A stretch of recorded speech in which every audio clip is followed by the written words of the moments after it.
Tottenham have some good business. Kudus to Tottenham here we go വന്നിട്ടുണ്ട്. അപ്പോൾ താരം already നേരത്തെ തന്നെ പേഴ്സണൽ ടേംസും കാര്യങ്ങളൊക്കെ എഗ്രി ചെയ്തിരുന്നു. ഇനീഷ്യൽ ബിഡ് 50 മില്യൺ വെച്ച് വെസ്റ്റ് ഹാം റിജക്ട് ചെയ്തിട്ടുണ്ടായിരുന്നു. പക്ഷെ അവർ വീണ്ടും ചെന്നു. ഇപ്പോൾ 55 മില്യൻ്റെ ഡീലിൽ വെസ്റ്റ് ഹാമിൽ നിന്ന് കുഡൂസ് ടോട്ടനത്തിലേക്ക് വന്നിട്ടുണ്ട്.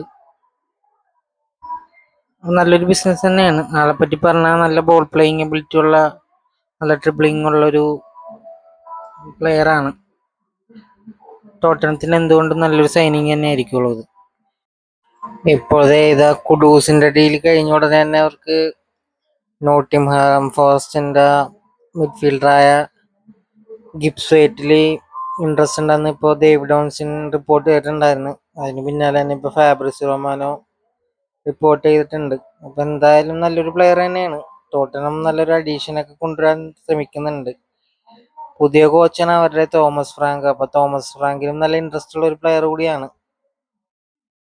അപ്പൊ ഡോണി മഡ്വയ്ക്ക് വേണ്ടി ഇപ്പോൾ ആഴ്സണൽ ഈ രംഗത്ത് വന്നിട്ടുണ്ട്. ഓൾറെഡി അറിയാമായിരുന്നു അവർക്ക് പ്ലെയറിൽ ഇൻട്രസ്റ്റ് ഒക്കെ ഉണ്ടായിരുന്നു. ഇപ്പൊ അവരൊരു ഇനീഷ്യൽ ബിഡ് സബ്മിറ്റ് ചെയ്തിട്ടുണ്ട് 50 മില്യൻ്റെ. പക്ഷെ ചെൽസി എക്സ്പെക്ട് ചെയ്യുന്ന ഒരു 50 മില്യൺ ഫിക്സ്ഡ് ഫീയും അതുകൂടാതെ ആഡ് ഓൺസ് ഉണ്ടെങ്കിൽ കാര്യങ്ങൾ നടക്കുകയുള്ളൂ. പേഴ്സണൽ ടേംസ് എല്ലാം ആള് ഓൾറെഡി എഗ്രി ചെയ്തിട്ടുണ്ട്. ആർട്ടിറ്റയുടെ പ്ലാനിലിപ്പോൾ നിലവിൽ എന്തായാലും ഉണ്ടാവും ആള്. അതുകൊണ്ടാണ് ടീമിലേക്ക് എടുക്കുന്നത്. ഇപ്പോൾ നല്ലൊരു പ്ലെയർ തന്നെയാണ്. വളർന്നു വരുന്ന പൊട്ടൻഷ്യൽ ഉണ്ട്. പക്ഷെ എത്രത്തോളം വരുമെന്ന്, അല്ലെങ്കിൽ ആർട്ടിറ്റയുടെ പ്ലാൻ എന്താണെന്നൊക്കെ നമുക്ക് കളി കണ്ടാലേ മനസ്സിലാവും. ബിമോ ഡീൽ ഉടനെ തന്നെ ഇന്ന് ട്രാൻസ്ഫർ വിൻഡോ തുറന്നപ്പോൾ തുടങ്ങി പറയണേണ്.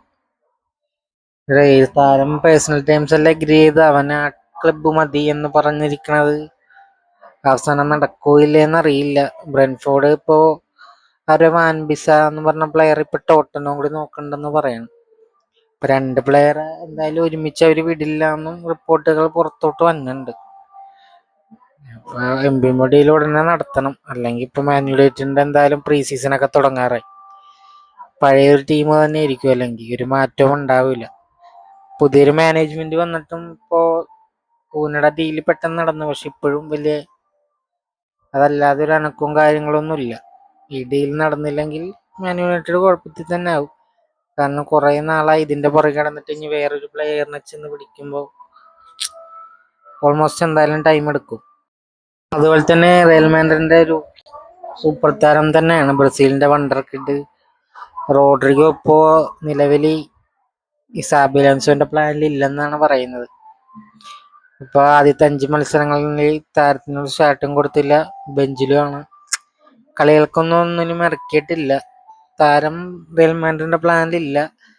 റയൽ മാഡ്രിഡ് വിൽക്കാൻ തന്നെ തയ്യാറാണെന്നാണ് പറയുന്നത്. പക്ഷെ ഇപ്പോ നിലവിൽ ഏത് ക്ലബിലേക്ക് പോകും ഒന്നും തീരുമാനമായിട്ടില്ല. ക്ലബ്ബ് ഡോർ ഓപ്പൺ ആക്കിയിട്ടുണ്ട്. പക്ഷെ റോഡ്രിഗോ പോവോ ഇല്ലേ എന്നുള്ളത് പ്ലെയറിന്റെ സൈഡിൽ നിന്നുള്ള തീരുമാനമായിരിക്കും. എന്തായാലും നല്ലൊരു പ്ലെയറാണ്. ആഴ്സണലിൽ ഇൻട്രസ്റ്റ് ഉണ്ടെന്നൊക്കെ പറയുന്നു. നോക്കാം. ലേറ്റസ്റ്റ് ആയിട്ട് തന്നെ വാർത്ത, മോർഗൻ ഗിബ്സൈറ്റിനെ ടോട്ടനം സൈൻ ചെയ്തിട്ടുണ്ട്.